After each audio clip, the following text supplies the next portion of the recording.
I'll make this short. This one is about two things I find to be increasingly useless: classification by race and left-right spectrum. Firstly, race, the scourge of American politics. Genetically not a very useful concept, as our so-called racial differences are laughably minute. Granted, even the difference between the oh-so-mighty us and our primate relatives is not that impressive.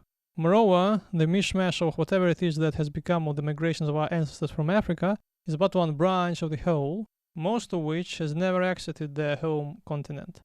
Politically, the issues faced by specific groups can be viewed more meaningfully in terms of their economical plight, education, and so on.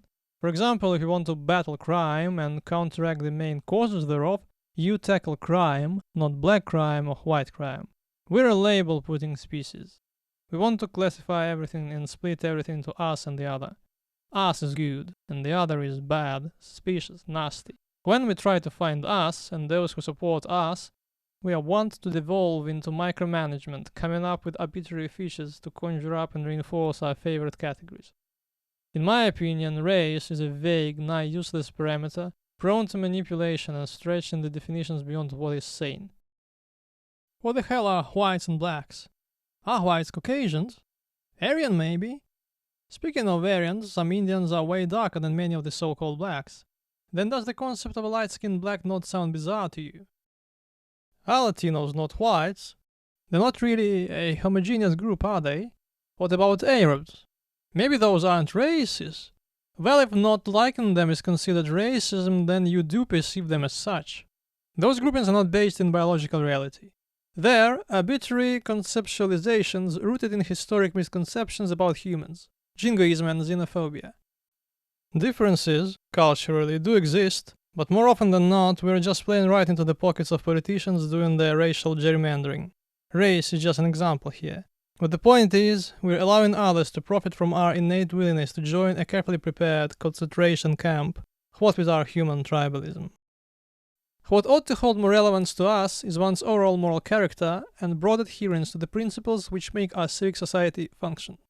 For instance, the problem with some immigrants in Europe was not their Syrian or whatever ancestry, but their disregard for our laws and institutions, their unwillingness to respect the basics of our cultural norms, and to work. So, the subversive and parasitic behavior, not the hues of their skin or the funny accent. That is not to say that differences in appearance of our meat sacks must or must not be ignored. One may think whatever they want of it.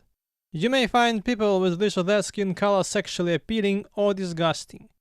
You may think this or that ethnic language sounds ugly or beautiful. Who cares? What makes no sense is to politicize stupid minutiae of outward appearance. What should be politicized is respect for the institution of citizenship and the institutions supporting it. This does not mean respect for any and all state authority, of course, but this video is too short for that. Hopefully, I made my point. Secondly, the left-right spectrum. While not necessarily bad, it has been devalued beyond belief. Everybody is either a right-wing radical or a communist now.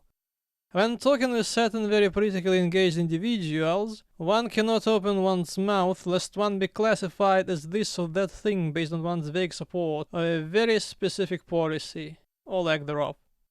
While in our previous example we had a fracturing into dumb politicized groupings, here we have a lumping together into dumb politicized groupings. The cure for this is to pull your head out of your echo chamber and pay attention to what people are actually saying and, important point, doing. So here's my first 2025 rant. Have a great year, y'all.